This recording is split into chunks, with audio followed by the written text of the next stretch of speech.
एक जमाने में घने जंगल के बीच एक छोटी सी झोपड़ी में हैंसल और ग्रेटल अपने बाबा के साथ रहते थे। उनकी माँ इस दुनिया में नहीं रही थी और उनके बाबा अपने खानदान का सहारा बनने के लिए एक लकड़हारे की हैसियत से दिन रात मेहनत किया करते थे। वक्त के साथ हालात मजीद सख्त होते गए और जिंदगी पहले से ज्यादा दुश्वार बनती चली गई। आखिरकार उनके बाबा ने दूसरी शादी कर ली।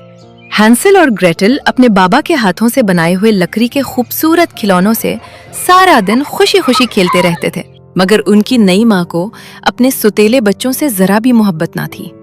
वो हमेशा यही सोचती रहती थी कि इन बच्चों से कैसे छुटकारा हासिल किया जाए और अपनी खिड़की से बच्चों को देख देख कर जलती रहती थी।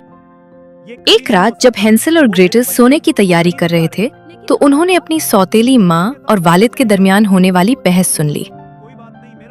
हर रोटी सुबह से पहले खत्म हो जाती है। अगर बच्चे यहाँ हारे तो हम सब भूखे मर जाएंगे। खामोश हो जाओ। मैं अपने बच्चों को हरगिज नहीं छोड़ूंगा, वरना मैं जीते जी मर जाऊंगा। मैं कुछ नहीं जानती।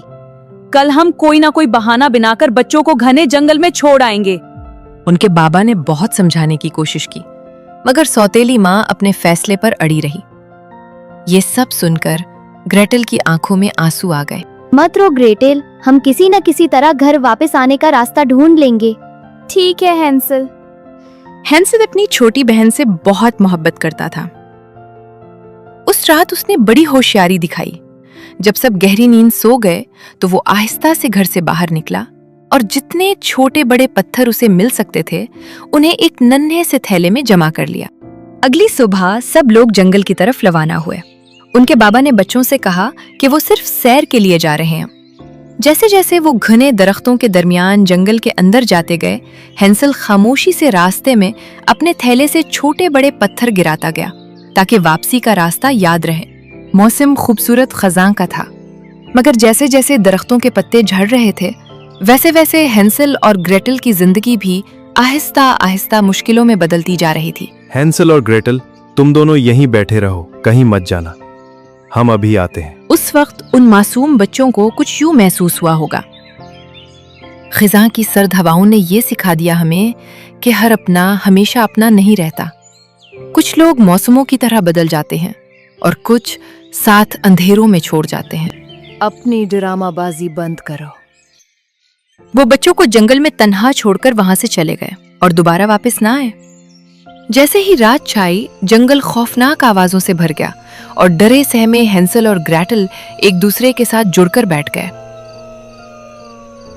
चलो ग्रेटल, चांद की रोशनी में रास्ता अब साफ नजर आ रहा है।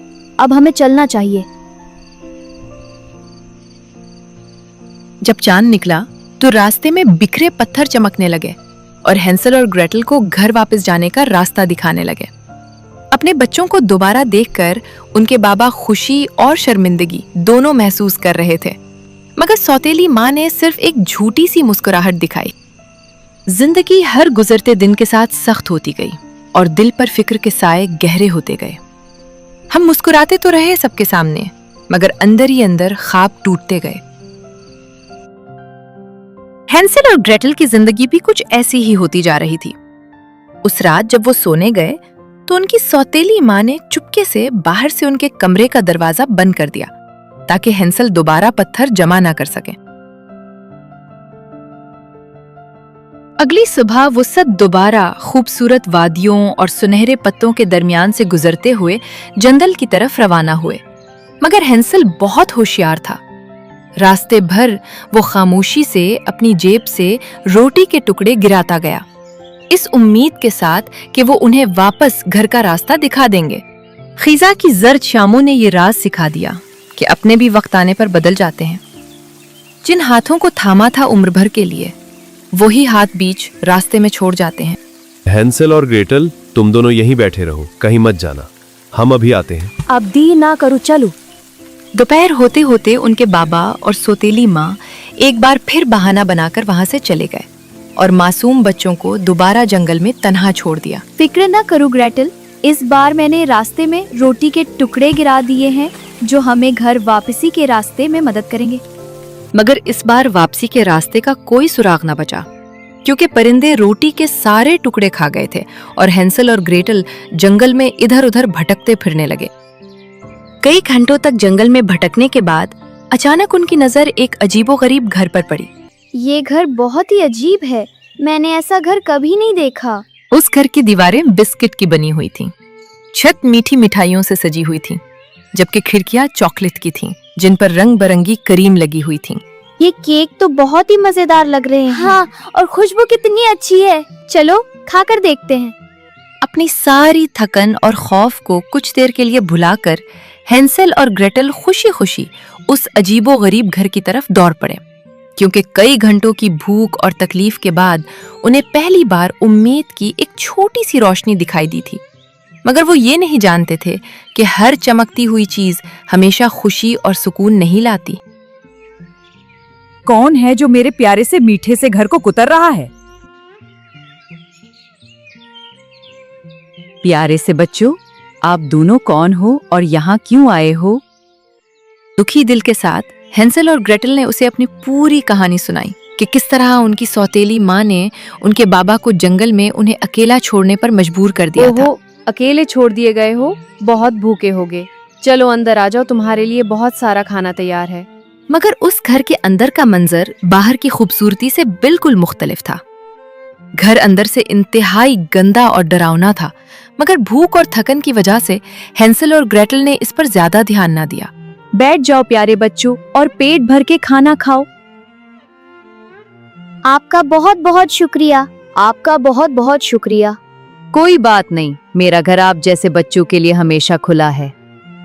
खाना खाने के बाद मजे से आराम करो और सुकून से सो जाओ। दोनों भाई बहन ने पेट भर कर खाना खाया और दिन भर की थकन की वजह से उनकी आंखें बंद हो रही थीं, इसीलिए वो फौरन सोने चले गए। शुक्र है हमें ये घर मिल गया। अब मैं खुद को बहुत ज्यादा महफूज महसूस कर रही हूँ। हाँ, शुक्र है। इतनी पुरसुकून नींद के बाद दोनों भाई बहन एक खूबसूरत और हसीन सुबह को जागे, जहां नर्म धूप खिड़कियों से अंदर आ रही थी।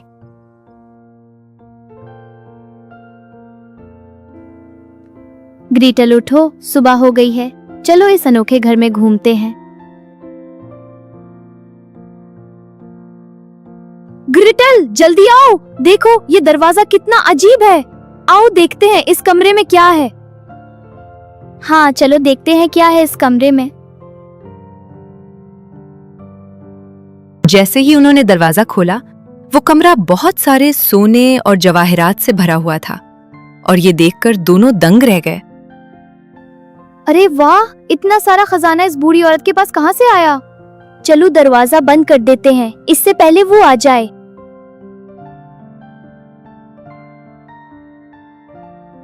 चलो वो सामने वाले कमरे में चलकर देखते हैं।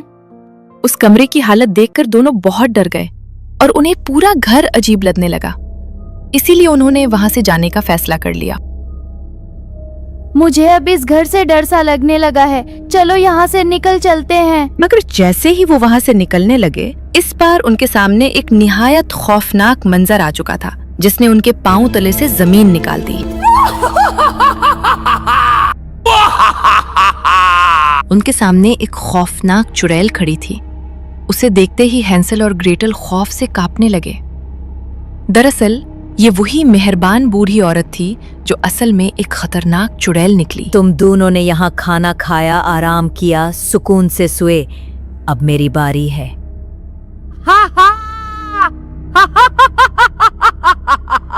तुम तो बहुत कमजोर हो। अब तुम इस पिंजरे में रहोगे जब तक तगड़े और मोटे नहीं हो जाते। ग्रेटल खौफ से ये सब देखती रह गई, जबकि चुड़ैल ने फौरन हेंसेल को पकड़कर एक लोहे के पिंजरे में बंद कर दिया। फिर चुड़ैल अपनी खौफनाक हंसी हंसती हुई ग्रेटल को जोर से पकड़कर एक गंदे से बावर्ची खाने में ले गई। तुम अपने भाई के लिए खूब खाना बनाकर उसे खिलाओ। जब वो मोटा हो जाएगा मैं उसे खा लूंगी। तुम कुछ नहीं खाओगी, सारा खाना तुम्हारे भाई के लिए है। ग्रेटल खौफ से कांपती रह गई, जबकि चुड़ैल जाकर हेंसेल के पिंजरे के सामने बैठ गई ताकि उस पर कड़ी नजर रख सके। बेचारा हेंसेल दिल ही दिल में सोच रहा था कि एक तरफ जालिम सौतेली माँ थी और अब दूसरी तरफ ये खौफनाक चुड़ैल मिल गई। मगर हैंसल ने चुड़ैल की बात ना मानने का फैसला कर लिया था। जैसे ही चुड़ैल सो जाती, वो ग्रेटल के लाए हुए खाने को चुपके से जमीन में दबा देता और कई दिनों तक यही करता रहा। एक दिन चुड़ैल अचानक हड़बड़ाकर उठ बैठी, क्योंकि उसे काफी दिनों से हैंसल पर शक होने लगा था। वो समझ नहीं पा रही थी कि इतना खाना खाने के बावजूद हैंसल अब तक कमजोर क्यों था। इतने दिन हो गए, तुम मोटे क्यों नहीं हो रहे? बताओ, मैं तुम्हारी बहन की खबर लेती हूँ अभी। क्या अपने भाई को खाना नहीं दे रही? वो अब तक मोटा क्यों नहीं हुआ? मोटा हो या दुबला, आज तो मैं तुम्हारे भाई को खा जाऊंगी।